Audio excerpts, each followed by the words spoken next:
Hey everyone, thanks for coming back. Today I wanted to do a quick video on my Shoei Hornet X2 helmet that I just picked up. I've been running it now for a couple of weeks, and I'm not going to go into all the details on the particular helmet because I mean there's a million videos out there. Everybody and their brother's done a video on this helmet. For me, I like it. I'll give you a quick rundown of it, and then we'll take you out on the bike and give you my opinion of it.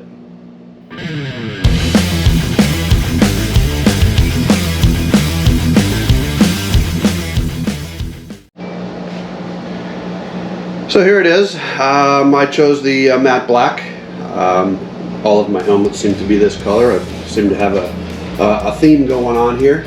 It comes with the clear visor, but I chose to get the tinted one.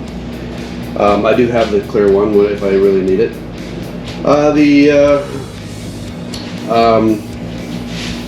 The visor comes off real easy change on it.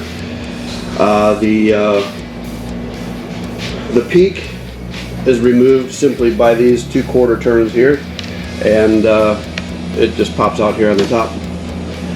So the peak comes off, the visor comes off. You can run it with the peak, without the peak, without the visors, with the visor up. It will accommodate goggles, which I have used with it.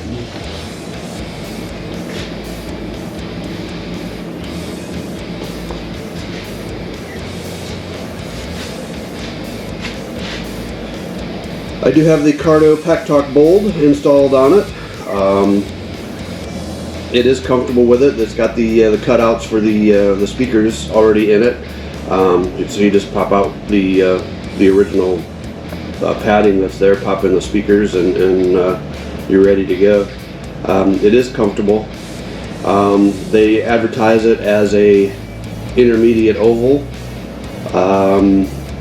My head is a cross between an intermediate oval and a long oval, and this one fits me very comfortably. This is a large. It's got the padding that comes with it. You can order different size cheek pads for it to accommodate your particular fit. It does have a chin vent here. Vents there on the brow, and it's got a vent here on the top, and then exhaust vents here on the back.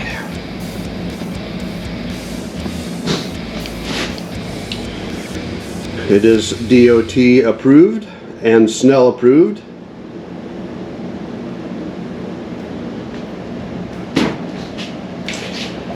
So there it is. Let's take you out on the bike and give you my opinion.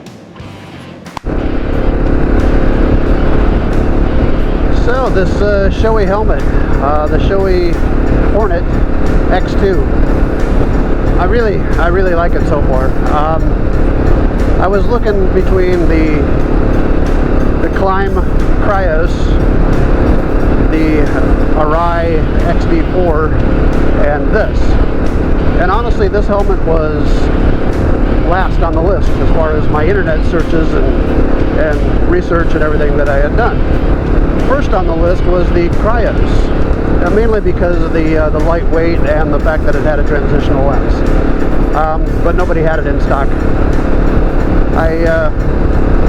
I added it to my cart on Revzilla and on Cycle Gear, and nobody got it in stock.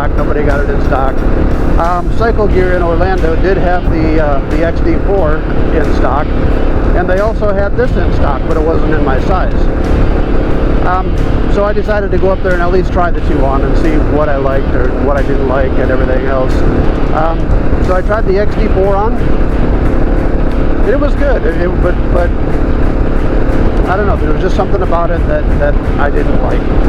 And I know it comes highly rated, but I believe it's more of a intermediate oval, and it just didn't fit my head the way I really wanted it to. So they had this helmet, the Shoei Hornet. They had it on the shelf, but it was in an extra large. I normally take a large. Tried it on, and man, I really liked it. I've had Shoeis in the past. Shoeis have always fit my head amazingly well, because I've got one of those odd-shaped heads. I'm kind of in between a intermediate oval and a long oval, and there's not a whole lot of long ovals in the adventure helmets. So I tried it on, and I really liked it, but it was obviously too big. It wobbled around on my head too much.